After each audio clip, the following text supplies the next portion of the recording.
तर नमस्कार मित्रांनो, रामराम मंडळी. आपल्या गाडीचं डिझेल टँकचं ढक्कन तुटलं होतं. मागं डिझेल चोरीला वगैरे गेलं, त्याच्यामुळे आता जाऊन एक डिझेलचं ढक्कन वगैरे घेऊन आलो. कॅप ते बसवले. इतक्या वेळ वाटत होतं येईल का नाही. घराकडे जाऊन रात्री 0 वाजता आपण आलतो घराकडे, पण पंपात मग गाडी उभा करून मग गेलतो घराकडे. तशी आता आपल्याला जायचं पुण्याला.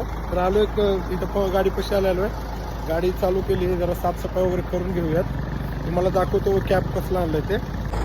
बघू शकतो मित्रांनो, नवीन कॅप आणून बसवलेला आहे. तर काय आता गाडी वगैरे थोडी पुसून घ्यावी, मग निघूयात आपण. आपल्याला पुण्याला जायचं आहे रांजणगावला. खाली करून उद्याची लोडिंग वगैरे भेटते का नाही, आणि जात जात पुन्हा आपल्याला व्हील कॅप पण घ्यायचं गाडीला. मग बघूयात मित्रांनो पुढं काय काय होते. चला आपण निघूयात आता इथून. कशी जायचं, घराहून घरी जाऊन डब्बा वगैरे घ्यायचा आहे आपल्याला. डब्बा घेऊन मग पुढं आपण निघणार आहोत पुण्यासाठी. तर चला मित्रांनो, बाय, काळजी घ्या. मित्रांनो आपल्याला दत्तू शेठ इथं भेटलेले आहेत. दत्तू शेठची गाडी बघू शकता. इकडं आपली गाडी आहे. हे रोहित आहेत. इतकं आल्या काळ्या इकडे थोबार दाखव. तर दत्तू शेठची गाडी वगैरे धुवून घेतलेली आहे, सगळं झालेलं आहे. रोहित शेठला पण नवीन गाडी घेऊन देणार आहोत आपण, लिलँड गाडी. त्यांना पण देणार आहेत, त्यांना पण लाईनवर चालवणार आहेत. बघू शकता मित्रांनो, दत्तूने आता गाडी पूर्ण वॉशिंग करून घेतलेली आहे. तर ह्याचं जाऊ द्या. त्याला आपल्याला पुण्याला जायचं, आता आपण जाणार आहोत.